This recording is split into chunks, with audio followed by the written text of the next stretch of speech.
Ang kinakatakot nating mga fans ng Gilas, Kai Sotto nagsuffer ng major injury at expected na mawawala ng ilang buwan. Coach Tim Cone naghahanap na ng big man na pamalit dito kay Kai.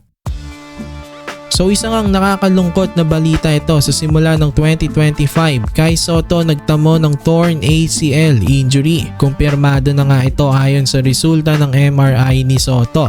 Nakakalungkot nga ang post ni Kai sa kanyang Instagram na kung saan sinasabi niya dito na hindi nga daw magandang simula ng taon niya. Darkest day nga daw ng kanyang basketball career nang malaman niyang ACL tear ang kanyang injury. At expected na at least 6 months hanggang 1 taon ng recovery ng injury na ito.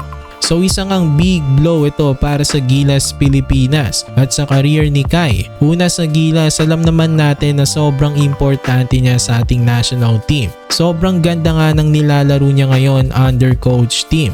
Ang opensa ng Gilas ay nagre-rely heavily sa kanya. At nag-excel nga ang kanyang game at patuloy siyang nag-i-improve as a player. Kaya nakakalungkot talaga ang balita na ito. Pero let's just hope na mabilis makarecover si Kai sa kanyang injury at maging healthy sa future. Kasi malaking parte siya sa long-term plan ni Coach Tim sa Gilas.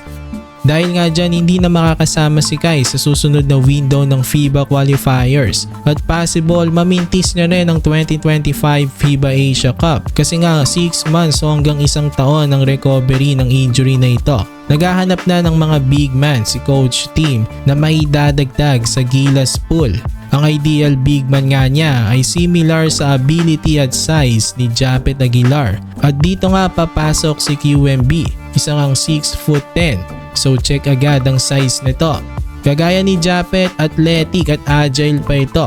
So check din ang kanyang abilidad.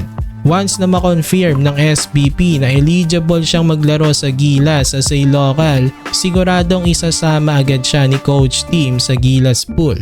Pero sa ngayon, si AJ Edu ang may ganitong size at ability na eligible sa Gilas. Healthy naman na siya ngayon at naglalaro sa B-League. So isa siya sa mga bigs na hinahanap ni Coach Tim.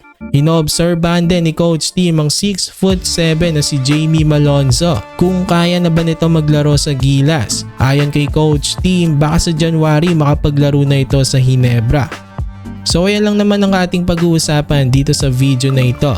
Maraming salamat sa inyong panonood. Please like, share, and subscribe.